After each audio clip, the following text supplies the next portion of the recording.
ډیرو ورونو ماته میسیج وکړي او رابطې وکړي چې ته په دې موضوع باندې څه ووایه چې د یوټیوب کې او فیسبوک کې دا بعض کسان د علماو نصیحتونه نشر کوي او په هغې باندې ناروا تصویرونه لګوي. نو دې باره کې ته څه وایې؟ زه دې باره کې دا وایم کم کسان چې د علماو تقریرونه او بیانونه نشر کوي بعض په دوی کې هغه دي چې نیت یې صرف ده کوي چې الله موږ له اجر راکړي او دا ډېر دي الحمدلله دا ډېر دي. بعض هغه دي چې پیسې پرې ګټي په یوټیوب کې پیسې میلاوي په دې فیسبوک کې هم پیسې میلاوي. داسې ما اورېدلي دي چې په فیسبوک کې هم پیسې ګټلی کېږي. نو دوی داسې چل کوي بیا دا بعض کسان زه ټول نه یادوم دا بعض داسې چل کوي چې دې له داسې قسمه تصویران پرې لګوي چې دا خلک زیات نه زیات دا ویډیو دا وګوري. نو دې ته پکې نه ګوري چې دا تصویر شرعاً روا دی او که دا ناروا دی. نو دلته دا نصیحت یاد ساتل پکار دي. کم ملګري چې د علماو بیانونه نشر کوي او نصیحتونه الله دې ولې اجر ورکړي.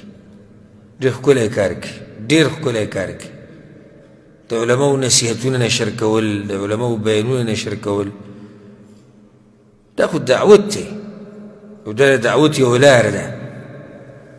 خو دا خبره یاده ساتئ چې د بیان سره داسې تصویر لګول چې هغه شرعاً حرامي نو دا سړی الټه ځان په ګناه کې وراچوي. نو ګوره څومره نقصان وشو. د غریب غواړي څه چې څه راته میلاو شي اجر میلاو شي او پرېوته په څه کې په ګناه کې.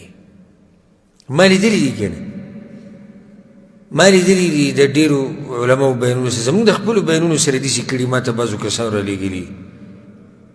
خو موږ خو څوک پېژنو نو دا خو نه چې دنیا کې څوک زما بیان نشر کوي زما سره رابطه ده.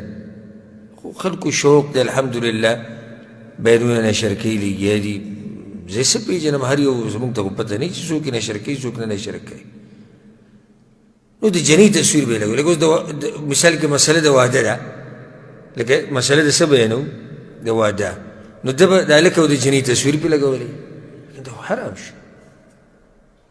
ته مسله نشر کې عنوان ولا ورکړه د واده پلانۍ مسله یا په پلاني موضوع باندې بیان خو د جنۍ تصویر ورکول دا حرام دي.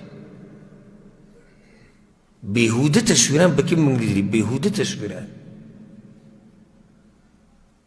یا خو جهل دی او موږ به ښه ګمان وکړو چې دا ناپوهي ده او یا هغه کسان پکې شتي چې هغوی پیسې ګټل غواړي نو داسې قسمه تصویران چې ولګوي نو هغه بیا د خلک یې ډېر ګوري او چې څومره ویډیو ډېره کتې کېږي نو دومره دته پیسې ډېرې میلاویږي. زم دا به لږي ښه ګمان به کوو هغه دا ښه ګمان دا دی چې جهل دی ناپوهي ده غفلت دی. د ټولو ملګرو ته زموږ دا نصیحت دی که هغه د هر عالم بیان نشر کوي او د هر عالم نصیحت نشر کوي یو اراده خپله نیت به خالص ساتئ چې دا زه د الله دپاره کوم چې الله دله اجر درکړي. دویم دې سره به بېهوده او ناروا تصویران دا نه لګوئ. عنوان ورسره ولګوه په دې عنوان باندې بیان دی څه پوسټ وی جوړی څه پې جوړ که خو چې روایي شریعت د اصولو مطابقي. غیر شرعي تصویران لګول ما ووایي که لږ ساعت مخکې چې الټه دی غریب راوتی دې لپاره چې ثواب وګټم الټه به څه کې پرېوتو په ګناه کې. هغه عالم ګوره دې نه بېزاره دی دا هم یاده کوي هغه عالم په دې نه ګناهګارېږي. ځکه چې اوس که زموږ باره کې زموږ بیانونو باره کې نو موږ خو چې چا اجازت نه دی ورکړی اوسه پورې او څنګه به د ناروا کار اجازت ورکړو نو په دې باندې الله دغه علما نه رانیسي او نه دغه دعات پرې رانیسي. دا د دې سړي شخصي کار دی او یقینا چې دا جرم